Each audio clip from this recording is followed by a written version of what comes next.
Hello बेटा जी, क्या हाल चाल। मैं अनुराग भैया एक बार फिर से आप सभी लोगों का अपने इस यूट्यूब चैनल पर स्वागत करता हूं।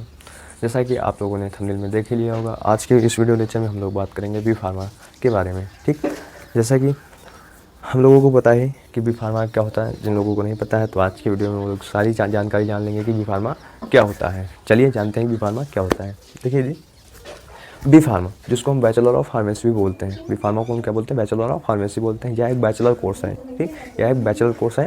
यह बेटा जी आपका 4 साल का होता है। ठीक, इसकी ड्यूरेशन जो होती है 4 साल की होती है और ये सेमेस्टर वाइज होता है। ठीक, ये बैचलर कोर्स है तो इसमें सेमेस्टर वाइज चलते हैं, यानी कि इसमें 8 सेमेस्टर होते हैं। ठीक, यानी कि आपको इसमें जो पढ़ाई करनी होती है 6-6 महीने की सेमेस्टर के हिसाब से पढ़ाई करनी पड़ती है। तो ये एक बैचलर कोर्स है। इसकी जो फीस होती है 80 से 1 लाख पर ईयर लगभग आपको पड़ जाएगी। आप किसी भी कॉलेज में जाएंगे तो 80 से 1 लाख के बीच में आपको लगभग पड़ जाएगी। अगर आप बहुत ही अच्छे कॉलेज में जाते हैं तो आपकी फ़ीस जो है 1 लाख के ऊपर भी हो सकती है। ठीक, ऐसा नहीं है कि 1 लाख के ऊपर नहीं होगी। बहुत सारे कॉलेजेस अपने अपने हिसाब से फीस रखते हैं, अपने अपने जो वहाँ की जो भी क्वालिटी होती है, क्वालिटी के हिसाब से अपनी फ़ीस रखते हैं। तो यानी कि हमारी जो फ़ीस है 80 से, अगर मिनिमम कॉलेज में जाएंगे यानी कि जो लगभग एवरेज कॉलेज में जाएंगे तो हमारी जो फ़ीस होगी 80,000 से 1 लाख प्रति वर्ष के हिसाब से होगी। ठीक, और हम इसमें एडमिशन कैसे ले सकते हैं। एडमिशन बेटा जी हम इसमें डायरेक्ट भी ले सकते हैं और हमारा एक एंट्रेंस एग्ज़ाम होता है उसके थ्रू भी जा सकते हैं। अगर हम एंट्रेंस एग्ज़ाम के थ्रू जाएंगे तो हमारे कुछ बेनिफिट होंगे, जैसे कि थोड़ी बहुत फीस भी कम हो सकती है, और वरना तो हम इसमें डायरेक्ट भी एडमिशन ले सकते हैं। और कुछ कॉलेजेस होते हैं जो एंट्रेंस एग्ज़ाम से ही आपका एडमिशन लेते हैं, वो डायरेक्ट एडमिशन नहीं लेते हैं। कुछ कॉलेजेस की मैं बात कर रहा हूँ जो बहुत हायर लेवल के कॉलेजेस होते हैं, वरना जो लगभग मीडियम के लेवल के जो कॉलेज होते हैं वो डायरेक्ट एडमिशन भी ले सकते हैं। ठीक, और गवर्नमेंट कॉलेज में एंट्रेंस एग्ज़ाम्स के थ्रू आप गवर्नमेंट कॉलेज में भी अपना स्थान प्राप्त कर सकते हैं। अगर आपकी अच्छी रैंक आई है तो आपको गवर्नमेंट कॉलेज भी अलॉटमेंट हो सकता है। ठीक, तो उसके लिए आपको एंट्रेंस एग्ज़ाम देना पड़ेगा गवर्नमेंट कॉलेज के लिए। उसका एक पहले से पेपर होता है, आप शायद इस बार उसका चेंज हो गया है। पहले तो इसका पेपर यूपीएसई से होता था। ठीक, ये एंट्रेंस एग्ज़ाम होता था, इसके थ्रू आप जा सकते हैं। और इस कोर्स को कौन कौन कर सकता है। ठीक, इस कोर्स को कौन कौन कर सकता है, देखिए इस कोर्स को कौन कौन कर सकता है, इसको जानने आपने 12th की हो पीसीएम से पीसीबी से। ठीक, यानी कि आपका साइंस स्ट्रीम हो, या तो आपने पीसीएम लिया हो यानी फिजिक्स केमिस्ट्री मैथ लिया हो, या आपने 12th में फिजिक्स केमिस्ट्री बायो लिया हो, तो आप इस कोर्स के लिए एलिजिबल हैं, आप इस कोर्स को कर सकते हैं। बहुत लोगों के मन में, बहुत जो बच्चे होते हैं उनके मन में बात होती है कि नहीं सर मैंने तो इंटर में मैथ लिया था, हम इस कोर्स को नहीं कर सकते। नहीं, ऐसा नहीं है, आप इस कोर्स को कर सकते हैं। ठीक, लेकिन आपने क्या लिया हो, पीसीएम लिया हो या पीसीबी लिया हो, तो आप लोग इसको कर सकते हैं। अब बहुत लोगों की बात आती है सर अच्छा अगर हम इस कोर्स को कर लें तो इसके बाद हमारा स्कोप क्या होता है लाइफ में। ठीक, तो स्कोप के बारे में बात करते हैं कि स्कोप क्या होता है।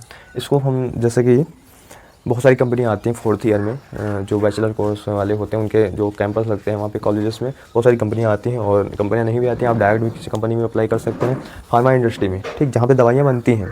देखिए इस कोर्स में आपको दवाइयों की बहुत डिटेल में जानकारी दी जाएगी। ठीक, तो आपको जहाँ दवाइयाँ बनती हैं फार्मा इंडस्ट्री में, आपको वहाँ की कंपनियों में अप्लाई करना पड़ेगा नौकरी के लिए, जॉब के लिए। तो आप वहाँ पे जॉब कर सकते हैं। यहाँ पे लगभग जो स्टार्टिंग सैलरी होती है, स्टार्टिंग सैलरी जो होती है, स्टार्टिंग सैलरी हमारी जो होती है लगभग 15 से 20 हज़ार से स्टार्टिंग होती है। 15 से 20 हज़ार के बीच में स्टार्टिंग होती है।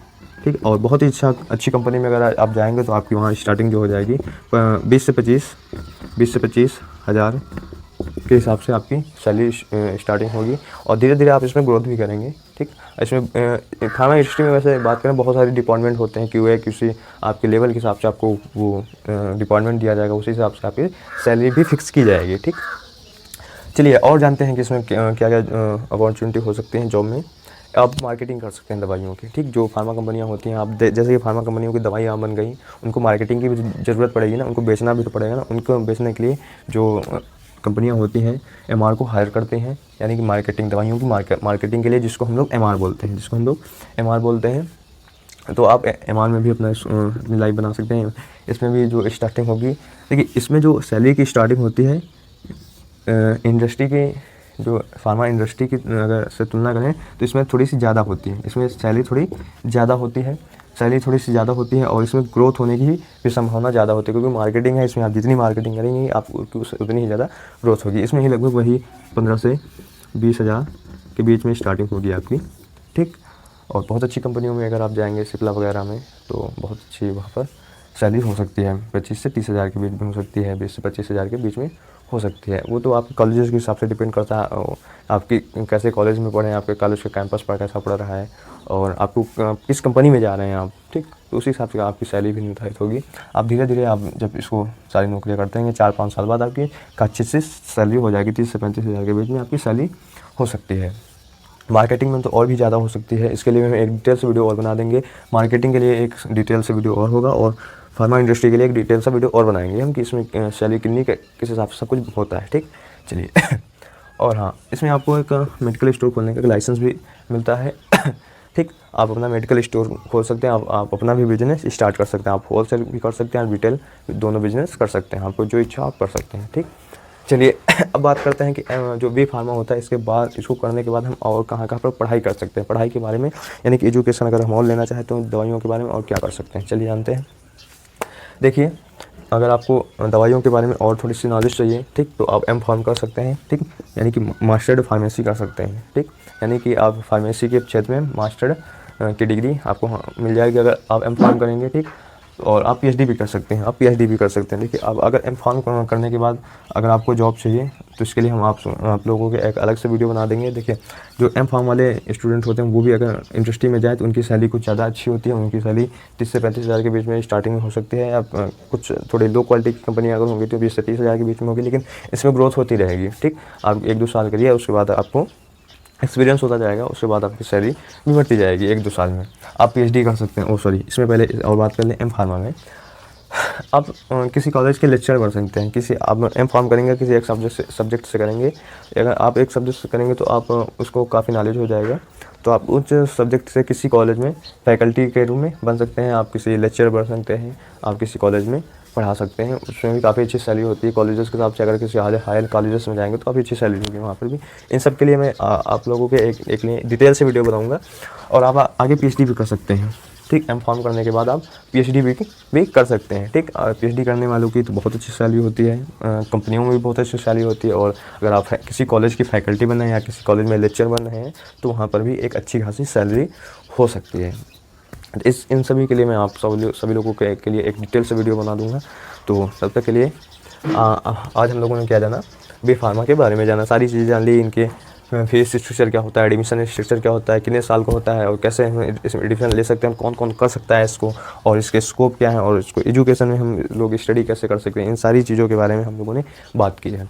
अगर आप लोगों की अभी भी कोई इंक्वायरी रह रही है तो आप कमेंट सेक्शन में पूछ सकते हैं, हम प्रयास करेंगे आप लोगों की जितनी भी क्वेरी है उनको बताने का, ठीक। तो चलिए आज के वीडियो में बस इतना ही, तब तक के लिए अगर कोई क्वेरी हो तो कमेंट सेक्शन में लिख दीजिए, और अगर आप चैनल पे नए हैं तो इसको सब्सक्राइब कर दीजिए, लाइक कर दीजिए, और जो भी इंक्वायरी हो आप कमेंट सेक्शन में लिखिए, और अपने दोस्तों के साथ इसको शेयर कर दीजिए। तब तक के लिए ओके बाय, थैंक यू।